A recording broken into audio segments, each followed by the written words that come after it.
আজকে তোমাদেরকে একটা গল্প বলবো। এক গ্রামে দুজন কৃষক থাকতো। প্রথম কৃষক, 1 নাম্বার কৃষক, সে খুব ভালো ছিল। সে যেটুকু রোজগার করত, যেটুকু উপার্জন করত, সেই পয়সা নিয়ে সে খুব ভালো থাকতো, খুশিতে থাকতো, এবং তার বেশি চাহিদা ছিল না। এবং কোনো অতিথি যদি তার ঘরে আসতো, কখনো সে খালি মুখে তাকে ফেরাতো না। একদিন কি হয়েছে, তার ঘরে শুধুমাত্র জল আর বাতাসাই রয়েছে। তো দ্বারে একজন অতিথি এসে হাজির হওয়াতে সে বলল, আমার ঘরে তো সেরকম কিছু নেই বাবা, তো তোমাকে আমি জল আর বাতাসাই দিতে পারবো। সে শুধু ভগবানকে বলল, ভগবান তুমি আমাকে কেন এতটা সামর্থ্য দিলে না যে আমি অতিথি সেবাটা ভালো করে করতে পারি। সে খুব সৎ ছিল, নিষ্ঠাবান ছিল এবং পরিশ্রমী ছিল। অপরদিকে 2 নাম্বার কৃষক, অপরজন, সে কিন্তু মোটেও ভালো মানুষ ছিল না। সে কি করত, চুরি করত।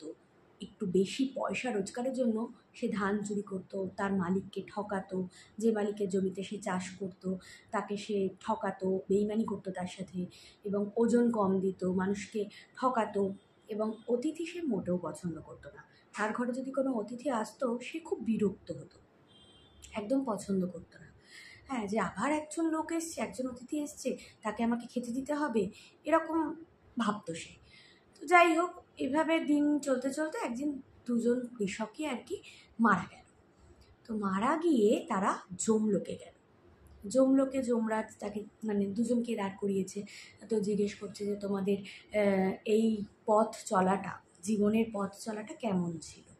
তো 1 নাম্বার কৃষক বলল, ধর্মাবতার, আপনি আমাকে খুব ভালো জীবন দিয়েছিলেন, আমার কোনো চাহিদা নেই, শুধু একটাই আফসোস যে দ্বারে কোনো অতিথি এলে আমি তার সেবা করতে পারতাম না মন মতো। হ্যাঁ, তাকে হয়তো কখনো জল বাতাসা দিয়ে আমাকে বিদায় জানাতে হতো। তো পরের জন্ম যদি কিছু থেকে থাকে, আপনি যদি আমাকে পরের জন্ম দেন, তাহলে অন্তত এইটুকু সামর্থ্য দেবেন যাতে মানুষকে আমি সাহায্য করতে পারি।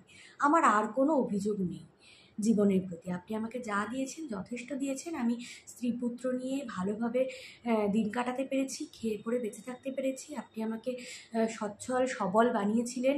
হ্যাঁ, যেটুকু পয়সা দিয়েছেন আমি সেই সচ্ছলতাতেই আমি খুশি ছিলাম।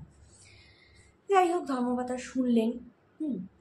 দ্বিতীয় জন আর কি, অপরজনকে জিজ্ঞেস করলেন, তাহলে তোমার কীরম গেছে আর কি, তোমার এই পথ চলা, জীবনের পথ চলা কেমন গেছে। তো দ্বিতীয়জন বলল, 2 নম্বর জন বলে কি, যে ধর্মপাতা, আপনি আমাকে খুব বাজে জীবন দিয়েছিলেন, এবারে একটু ভালো জীবন দেবেন। কেননা এতটাই আমাকে বাজে জীবন আপনি দিয়েছিলেন যে আমি সেই জীবন নিয়ে সন্তুষ্ট না।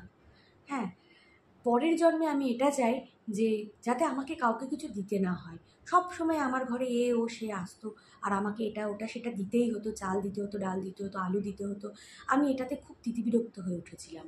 পরের জন্মে আপনি আমাকে এমন বানাবেন যাতে আমি শুধু পাই এবং আমাকে যেন কিছু দিতে না হয়, সবাই যেন আমাকে দেয়।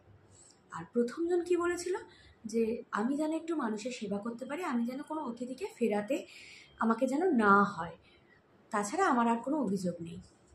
তো যমরাজ তো সব শুনলেন।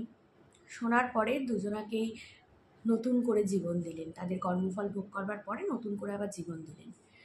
তো দ্বিতীয়জন যে কৃষক ছিলেন, তিনি কি হলেন, তিনি হলেন ভিখারি। তিনি কাউকে কিছু দেবার সামর্থ্য তার ছিল না, সবাই তাকে দিত। সে বাটি নিয়ে একটা রাজদরবারের পাশে বসে থাকতো এবং সবাই তাকে অর্থ দিত এবং তার কাছ থেকে কেউ কিন্তু কিছু নিত না।